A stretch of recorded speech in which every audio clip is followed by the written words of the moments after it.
I've done a longer review of the Matt Dillahunty debate. The links you can check out in the description box. In that video, Paul and I speak with humor about a debate that was held in good spirits, and we speak about the things that I got wrong, we speak about my own ridiculousness, and that's cool. Go and check out that video. In this video, I'm going to be a lot more direct, I'm going to be a lot sharper, because we're going to dive into some very serious issues. Here are 4 contradictions that Matt Dillahunty makes. Contradiction number 1.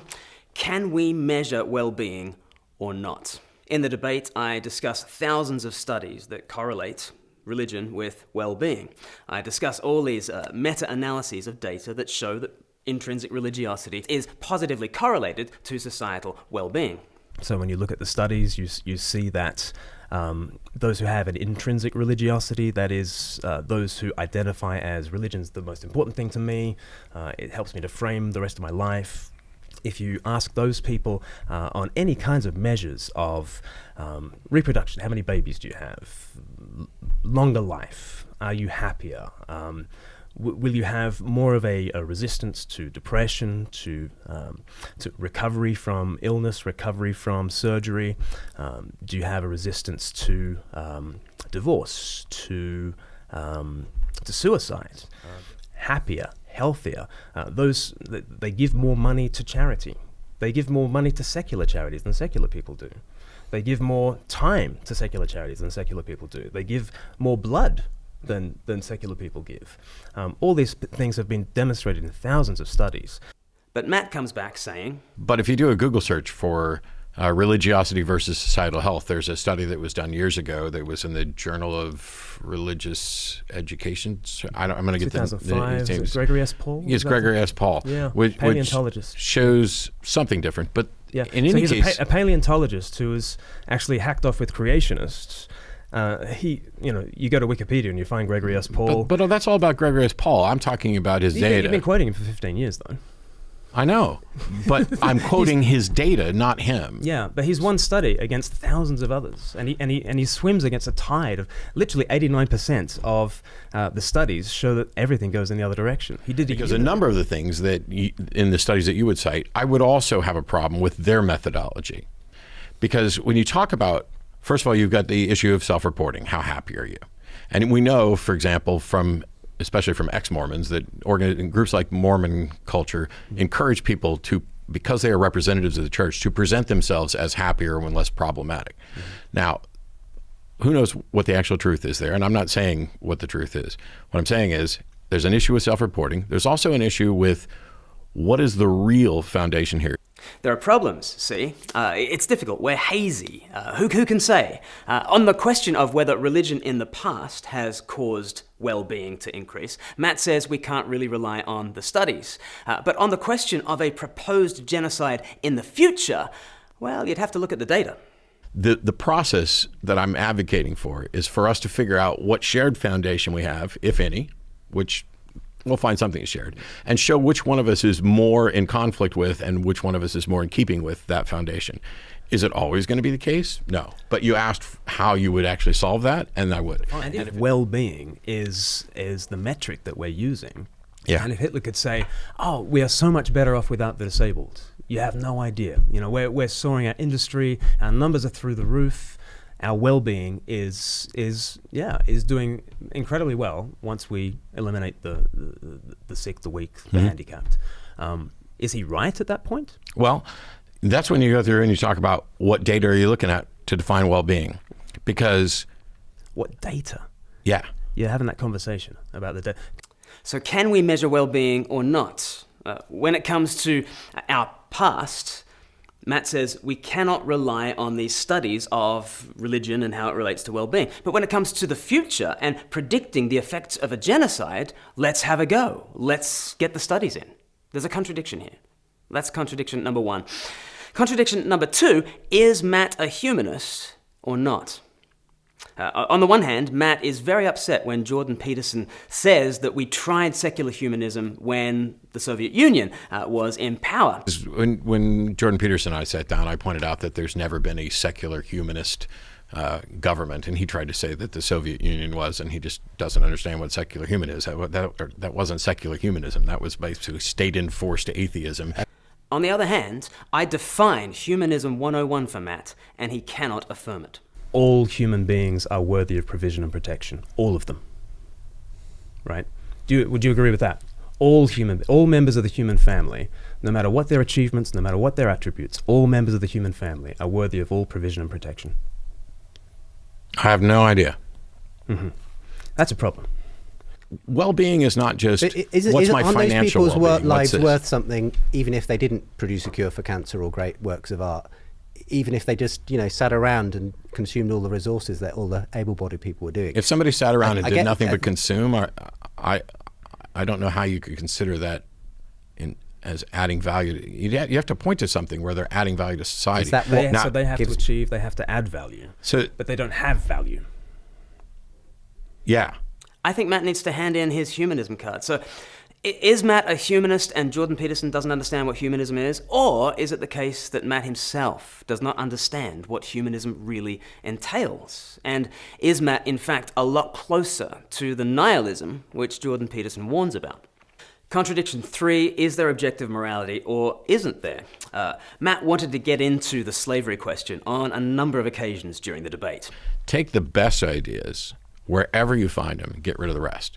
And so from, the Bible, I can pull out some really good ideas and I can get rid of its support for slavery or genocide or misogyny or any of those things. I did a debate in a Church of Christ where I told them I could write a better book than the Bible and I could prove it to them. Because I could rewrite it word for word, reverse its position on slavery, and it would be a better book. Because for the people who are looking at this, not so much as metaphorical lessons or like that, if they're looking at this as an instruction book for life, that book advocates slavery. That's not even a question. Now, in all this, Matt assumes that slavery is very obviously wrong, objectively wrong. Wrong for all times and in all places. There is a wrongness to slavery that is supratemporal, that is supracultural. This is just wrong with a capital W. No matter that Old Testament bondservants were a very different practice to what we think of today as slavery. No matter that we are transcending all sorts of barriers of time and space. Matt says slavery is wrong. It is obviously wrong. Okay, well at that stage, he is an objectivist. Hallelujah. But at one point, Matt actually considers a consequentialist argument for slavery. And well, it reminds me of the people who argue that, hey, slavery is really good for the slave owners. And so if you're a slave owner, you can look at this and say, hey, slavery is a good thing because it benefits me.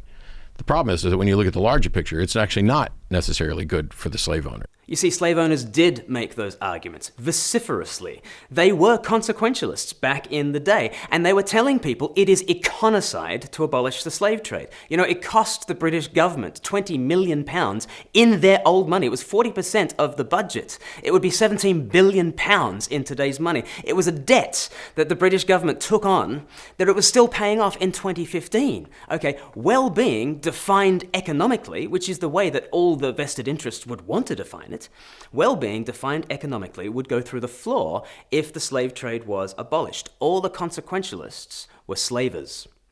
The only people who could end slavery were objectivists. The only people who did end slavery were people who said, I don't care if it costs us £20 million.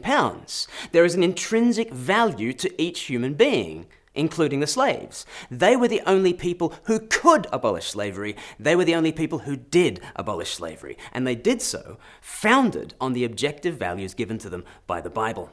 So the only people who have ever ended the human universal of the slave trade have been Christians relying on the Bible, objectivists. But does Matt really believe in objective moral values? In terms of morality, do you believe in objective moral values or like... Not the objective foundation, but the objective assessment with regard to the foundation. I think well-being is the best that we've come up with. But in that sense, so science, as far as it can give us a morality, like Sam Harris says, is once we've agreed what the goal is, and then right. If you agree on what the goal is, then you can. There's no ultimate sort of There's no ultimate foundation of saying this is the way we should all, this is the goal we should all aspire to. But the only objectivity that Matt believes in is the objective assessment of well-being. I.e., in theory, Matt says that we can weigh well-being in the scales. But A, we can't in practice because of the measurement problem that I discussed in Contradiction 1. And B, Matt cannot objectively say why one vision of well-being is superior to any other. So any talk of objectivity is actually obfuscation. There is no objective grounding to morality for for Matt, or for Sam Harris for that matter.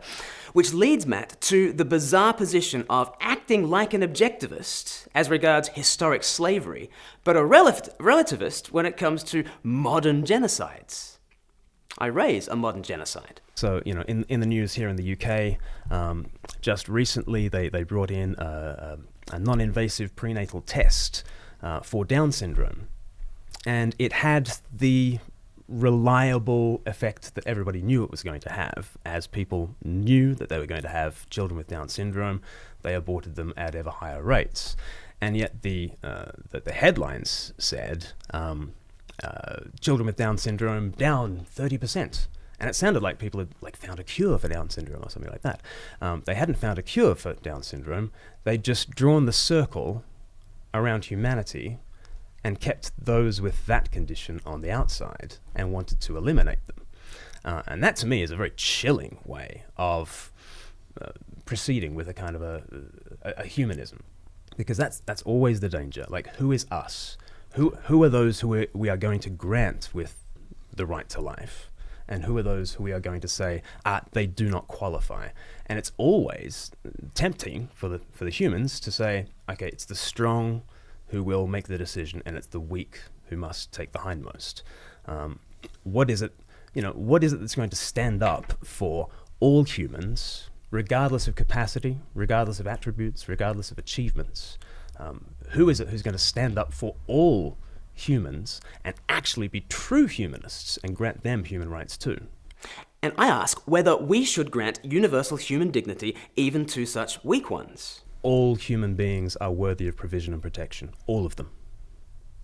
Right? Would you agree with that? All members of the human family, no matter what their achievements, no matter what their attributes, all members of the human family are worthy of all provision and protection. I have no idea. Mm-hmm. That's a problem. Do you see the contradiction? Everything is objective and obvious when it comes to the historic practice of slavery, but everything is subjective and difficult when it comes to modern genocides. That's contradiction 3. Contradiction 4. Is it morally justified to kill Hitler? Note, I am asking whether it's morally justified to kill Hitler. By extension, is it morally justified to fight a just war? Can you resist an evildoer righteously? Or is it only self-interest power plays and the enforcement of a different opinion? Here is the key interplay. At that stage, then, it would seem like instead of having World War II, we would have a symposium in which the Nazis would present their papers and others would present other papers, and then we'd have a panel and we'd discuss them and we'd try and thrash it out. At what stage do you say that their vision for updating, for evolving, for having a master race, at what stage do you say that is morally unjustified and therefore there is a just war that can be fought against them? What? I don't know that there's an answer for that apart from assessing the individual situations, which is what we did. Mm-hmm. My question throughout is whether resisting Nazism could involve a just war. If we look on at the final solution and we disapprove of it, are we making an aesthetic judgment? Are we making an economic judgment? Are we making a moral judgment? Only if it's moral can you righteously resist the evildoer. But what does Matt say? He would compare the data, he'd thrash out the argument, and if he still didn't stop it... And if it didn't work, I'd kill him. I like Matt. I think that was a funny line. I think that was delivered terrifically. But let's just press pause and go back and ask, why would Matt kill Hitler? Why could Matt kill Hitler? On the objectivist point of view, on my point of view, Hitler had violated moral values that exist far above politics and economics and nations and cultures. He is evil objectively and can be resisted righteously. But on Matt's view, on a non-objective view of things, why can Matt kill Hitler? Why? Because Hitler didn't convince him in the symposium? Because his data wasn't robust enough? I mean, that becomes Matt's justification for war. But that's not a just war. That's a war that simply enforces personal preferences. Can Matt kill Hitler? Sure, but just not justly. And if Hitler's data is stronger, Hitler can kill Matt, but that's not just either. On Matt's view, we've lost the category of just war. Instead of just war, there's just war. Matt brings us into a situation where the strong define the terms, where persons become expendable, and where the circle of humanity shrinks ever more, and all this in a debate about whether atheism can deliver a better world. I think human lives have incredible value. I don't think they have any intrinsic value. I don't think the universe cares at all about human life. They have value because they have value to us. And who's us? Humans. All humans? Well, cognitive able humans who are able to consider the proposition of whether or not they have value. Which is the strong, and that's my problem, is that it becomes an ever shrinking circle of humanity that we have, and it's the strong who rule over the weak. Those are the 4 contradictions that Matt brings, and there's a chilling consistency to them all, because without this objective realm of true value, then we do not have intrinsic value. We must earn value, and it's bye-bye humanism. Folks, there is no future. There's no future in Matt's project. Come home to a true humanism. Come home to God the human. Come home to Jesus.